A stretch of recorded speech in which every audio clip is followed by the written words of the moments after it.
Kemudian perisai iman, iman ini bisa, kalau teman-teman nanti, aku lupa pernah bahas di YouTube atau tidak, tapi iman ini berdasar dari kata aman, aman dan amin gitu ya. Jadi iman, aman, amin itu satu keluarga kata. Jadi beriman itu saya merasa aman dan saya mengaminkan, nah, itu satu makna. Jadi kalau orang punya iman, dia merasa aman. Saya merasa aman, tidak perlu doa puasa. Saya jarang sekali minta perlindungan, karena saya merasa itu udah ditanggung kok, udah diproses gitu ya, udah dikerjakan. Tidak perlu minta yang nyeleneh gitu.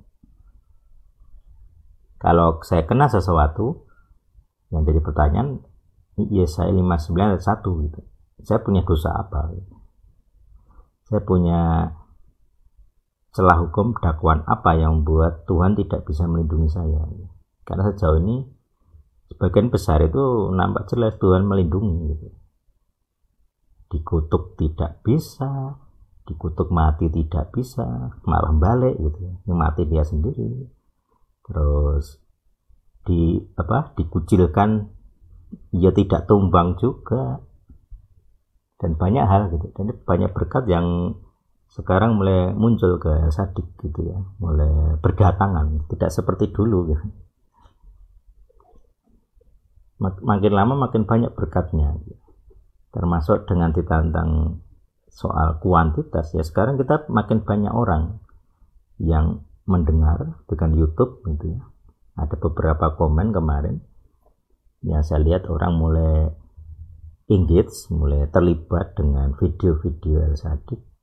Nah, itu kan jawaban kepada orang-orang yang dulu menantang gitu ya. Tuhan sendiri yang menjawab. Itu perisai iman. Saya merasa aman dengan panggilan saya. Saya tidak terganggu gitu ya. Tapi saya merasa aman. Sudah selesai bagi saya. Seperti itu. Kemudian itu ya iman ya. Nah, iman ini ada dua prosesnya sama sih. Ada yang lewat teks. Iman itu kan timbul dari mendengarkan sabda Tuhan. Jadi kalau kamu nggak pernah baca Alkitab, nggak pernah baca bahasa asli terutama, imanmu akan kurang gitu. Terus nanti dibuktikan dengan pengalaman. Jadi itu kan teori ya.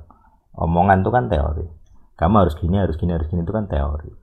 Ya dibuktikan. Kamu ketemu kejahatan, kamu ketemu petaka, kena atau tidak? Kamu bertemu orang-orang yang menyerang dengan perkataan dan kutuk dengan roh setan langsung, kena atau tidak? Seperti dulu Yosef kan bilang, dia berapa kali itu diancam mati. Enggak mati-mati ya, Mas. Pokoknya kalau dia cerita Alas Purwo ke saya, katanya dihukum mati. Enggak mati-mati juga. Udah 2-3 kali. Bahkan rohnya datang ketika pengakuan dosa katanya. Di salah satu rekamannya. Enggak mati juga gitu.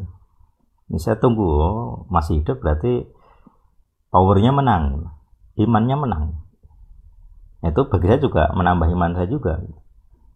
Selain yang dari awal dulu yang SMP itu berkembang, kemudian tes power sebelum ada El Sadik, banyak orang tumbang ini tumbang. Oh berarti Tuhannya Kristen itu ya hebat ya, bisa menumbangkan ini. Apalagi contohnya misal di salah satu yang saya cukup terkesan juga tentang Titanic gitu. Ketika orang-orang sombong itu membilang Tuhan pun tidak bisa menenggelamkan kapal ini. Tuhan siapa yang dia maksud? Tentunya Tuhannya orang Kristen, orang Yahudi. Nah, cilakanya di situ. Itu Tuhan original yang punya kuasa, ditantang di depan publik lewat koran. Mati akhirnya. Padahal itu udah dirancang ya. Titanic itu dirancang 10 kantong. Kalau satu bocor, yang lain masih aman. Nah, dibuat supaya mereka teledor sehingga 5 kompartemen atau lebih itu sobek, merata, mendatar. Jadi kena es ya. Jadi sobekan di lambung itu 5 depan itu kena semua, minimal 5. Makanya dia ketika tenggelam itu yang belakang beritanya itu naik gitu ya. Karena depan itu bocor semua. Nah, desainnya 1 atau 2 saja bocor masih bisa ngambang, memang begitu. Tapi ini celakanya setengah atau lebih bocor. Jadi semua rancangan yang katanya tidak beri tenggelam Tuhan ini tenggelam di pelayaran pertama. Jadi ini hal penting sekali, di mana iman bahwa Tuhan itu punya kuasa hidup dan real, nyata.